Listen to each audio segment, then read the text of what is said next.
Hello mes petits anges, mes petits lions, c'est à votre tour pour le tirage du mois de septembre 2022.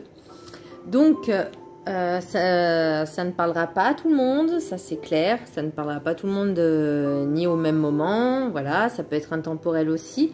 Donc, pour les signes du lion, ascendant lion, signe lunaire lion, signe Vénus en lion. On va commencer tout de suite. Donc là, on vous dit... Pour le message du Ho'oponopono, absolument tout ce qui survient dans ma vie est le résultat de mes pensées. Tout ce qui nous arrive dans notre vie, de près ou de loin, provient de nos pensées. Nous en sommes responsables à 100%. Et oui, les pensées, elles sont un peu comme des intentions passives, entre guillemets, mais elles agissent quand même et elles peuvent agir également dans l'inconscient. Alors, excusez-moi, c'est un peu mal cadré. En fait, tout a une action.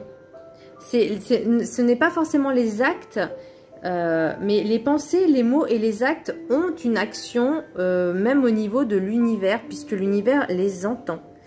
C'est pas le cas dans entre guillemets l'état physique de la personne, donc l'être humain, mais les pensées engendrent forcément des émotions, des états. Et elles peuvent aussi être en rapport avec les actions qu'on va mener ou qui vont nous arriver. Donc vraiment, faites bien attention à vos pensées et véhiculez toujours les pensées positives. Alors je sais que des fois, on ne peut pas être positif tout le temps. Ça, je peux le concevoir et c'est ok, c'est normal, c'est la vie, c'est comme ça. Mais vraiment, essayez vraiment de lâcher prise, de laisser couler en fait les choses. Voilà. Pour l'oracle des 7 énergies, j'ai au-delà de l'ordinaire. Là, on vous demande vraiment de vous connecter à vous-même et à l'univers, au divin, à Dieu, à qui vous voulez en fait. Mais vraiment de créer cette... un peu comme... avec la prière, vous voyez, mais vraiment être en état de conscience avec la plénitude et la gratitude d'être en communion et connecté à des choses qui sont pas du matériel, mais qui sont de l'ordre du spirituel. Donc vraiment, continuez à entretenir un petit peu cet état de conscience, entre guillemets, pour cette connexion, parce que ça fait du bien quand même. Pour l'oracle du chemin spirituel, j'ai tiré « Fais les choses avec amour, l'intention que tu y mettras te sera grandement rendue ». Et vous voyez, ça revient exactement avec les pensées et se connecter donc à l'amour du divin, à Dieu, parce que ça vient du cœur. Il faut vraiment que ça vienne du cœur. Donc vraiment, c'est très important. Parce que j'ai l'impression aussi, par rapport à l'oracle du rêve du chaman, j'ai la fillette aux racines, reniement de soi. En fait, j'ai l'impression que vous refoulez un peu... oh là là... Oh. J'ai l'impression que vous refoulez un petit peu qui vous êtes, parce que ce que vous êtes, ça ne vous plaît pas. Alors, ça ne parlera pas à tout le monde, hein, clairement. Vous avez l'impression de vous sentir peut-être mal aimé, incompris aussi, c'est possible. Mais est-ce que le regard des autres est vraiment important pour vous? Croyez pas que la personne la plus importante pour vous, c'est vous-même. Il faut vraiment... c'est pour ça que là, on vous demande aussi un petit peu de vous ancrer, parce que l'ancrage, je l'ai pour la fille aux racines, je l'ai également... Pour l'oracle de la sagesse des sorcières, je pense pas que je l'ai ailleurs, non je l'ai pas, mais vraiment le plus important c'est vraiment vous-même. Ne regardez pas le regard des autres, regardez déjà en vous ce que vous pouvez vous apporter à vous-même.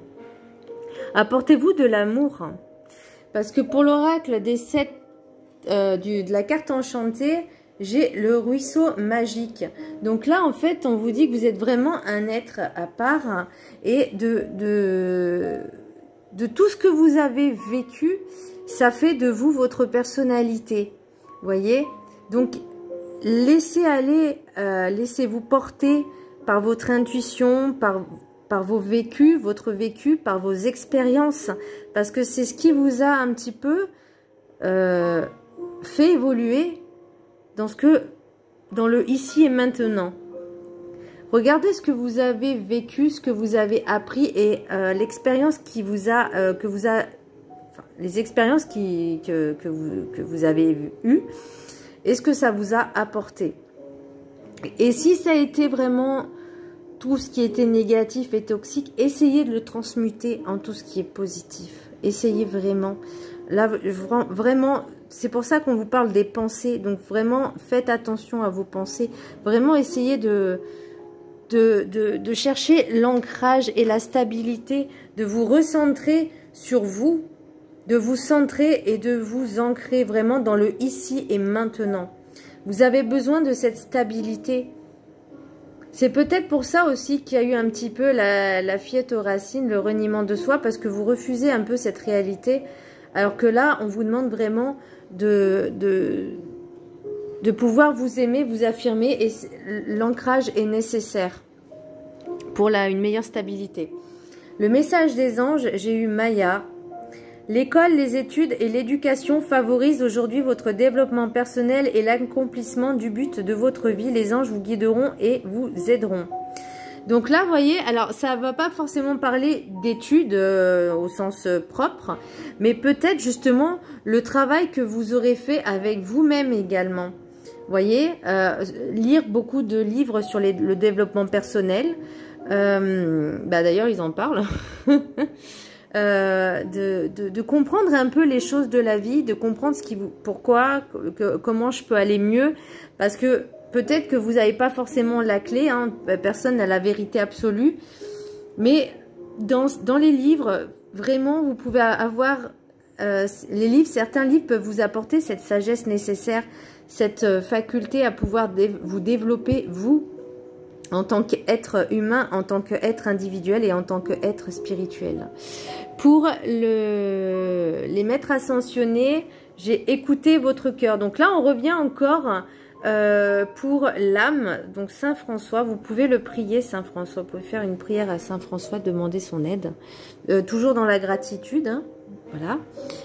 Tout n'est pas dû aussi dans la vie. Il faut savoir être dans la gratitude pour savoir dire merci sur ce que l'on reçoit. C'est très important, la gratitude. Donner et recevoir. Donc là, vraiment, vous ouvrir... je pense qu'on vous demande de vous ouvrir avec votre cœur vers d'autres choses un peu plus spirituelles et pas matérielles. Et vraiment, cet ancrage et cette stabilité, c'est vraiment ce que je ressens.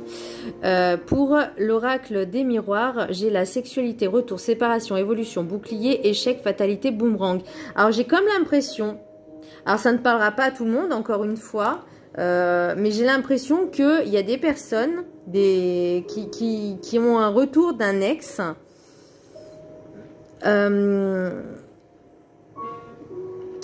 Je ne vais pas dire les manipulateurs pervers narcissiques parce que tout le monde ne l'est pas forcément, voilà. Mais peut-être parce que vous avez cru qu'il y avait une relation plus ou moins sérieuse et que l'autre ne l'était pas. Et qu'il y a eu une séparation et vous, ça vous a permis un petit peu d'évoluer, mais un petit peu peut-être dans le sens se refermer sur soi. Parce que vous avez peur de retomber dans les mêmes schémas. Et pour cause, parce que là, j'ai le retour et le boomerang. Parce que vous n'avez pas encore peut-être appris la leçon de l'expérience et que vous avez peur que ça revienne. Donc vraiment, c'est pour ça qu'on vous demande de vous ancrer et de vous stabiliser, de vous recentrer pour pouvoir justement, entre guillemets, affronter ces retours et pour dire non, stop, ça suffit, je ne veux pas revivre ça. Je sais ce que je vaux, je sais qui je suis, je sais ce que je veux. Et à partir du moment où vous savez ce que vous valez, vous savez ce que vous voulez et vous savez qui vous êtes, vous n'avez pas à resubir les mêmes choses. Il faut savoir s'affirmer, savoir dire non. Parce que même pour l'oracle des rêves enchantés de Lenormand, j'ai l'homme, le puits, le renard, le temps, la femme. Alors, je vais pas dire la vieille femme, mais les écritures un petit peu administratives, scellées, officielles, la mort, le choix et l'étoile. Donc, quelque part, j'ai l'impression, voilà, que ça va revenir, cette histoire, parce que, inconsciemment, vous l'avez peut-être souhaité. Parce que vous n'arrivez pas encore à faire ce deuil de cette dépendance affective. Et vous passez... en fait, j'ai l'impression que vous voulez vous sentir seul en espérant le retour de quelqu'un. Mais ce retour, la ruse, le renard, c'est rusé. Donc, attention. Mais vous êtes quand même guidé et protégé. Vous avez des choix à faire. C'est le choix, ça. Vous voyez, il y a la lumière, ou plus ou moins la lumière, mais celle-là, on voit qu'elle est beaucoup plus ouverte, beaucoup plus lumineuse que ce côté-ci. Il faut vraiment que vous arriviez, parce que là, j'ai la mort, donc c'est possible. Hein. Vous allez mettre un terme à cette relation, ou à cette ancienne relation, parce que vous ne voulez pas revivre... ou peut-être même d'être un second choix, vous voyez, mais voilà, vous avez cette étincelle en vous, vous avez cette lumière en vous, donc servez-vous-en vraiment pour suivre votre instinct, suivre votre intuition et suivre vos ressentis, mais n'écoutez pas votre mental et votre ego, lâchez-le, lâchez prise sur ça et concentrez-vous vraiment sur votre cœur, sur vos émotions. Pourquoi ça a foiré? Et est-ce que j'ai envie de revivre la même chose? Parce que si ça revient, c'est qu'il y a une raison. C'est que l'expérience, la leçon n'a pas été entièrement apprise. Après, vous avez votre libre arbitre. Vous pouvez choisir de dire, ok, j'ai pas compris la leçon, je retente, mais je prends mes distances parce que de toute façon, il y aura quand même quelque part cette protection et cet échec. Voyez, mais si vous refaites cette relation, prenez-en conscience de se dire, ok, cette fois, je vais pas m'investir à fond, je vais voir, je vais réfléchir, je vais pas tout donner. Vraiment prendre le temps de la réflexion, prendre le temps d'apprendre à connaître les personnes, vraiment de prendre votre temps et ne pas reproduire les mêmes schémas. Apprenez à vous ancrer et à vous centrer, à savoir ce que vous voulez et vraiment ayez confiance, ayez cette foi en vous et vraiment connectez-vous au divin, à l'univers, à Dieu, à qui vous voulez, mais ayez cette foi, cette lumière en vous parce que tout le monde l'a et vous l'avez aussi. Voilà mes petits lions, j'espère que ce tirage vous a plu, ça a été quand même un message assez fort je trouve. Vraiment et j'espère que je vous ai vraiment motivé et encouragé vraiment à prendre confiance en vous. Je vous embrasse très fort. À bientôt, bisous.